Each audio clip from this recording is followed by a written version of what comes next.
Hi అండి, నమస్తే అందరికీ. ఇదిగోనండి, షింక్ దగ్గర ఇలా గ్యాప్ వచ్చేస్తాయి కొన్నాళ్ళకి టైల్స్.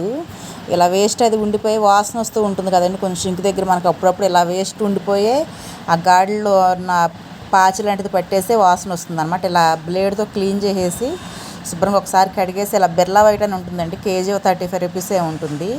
అలా పెట్టేసుకుని చక్కగా నీట్గా ఉంటుందన్నమాట. షింక్ తొందరగా పాకుడు పట్టడం అది కూడా అవ్వదన్నమాట. ఇదిగోండి, ఈ గ్యాస్ కట్ కూడా కొంచెం గ్యాప్ వచ్చేస్తే అలా గాడిలాగా వస్తే మా వారు బిర్లా వైట్ పెట్టేస్తున్నారు.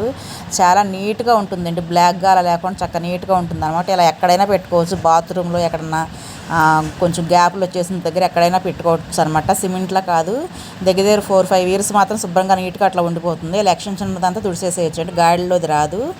ఇలా పగిలిపోయిన గోడల కాటికి కూడా ఇలా ఫిల్ చేసేస్తున్నారు మా వారు.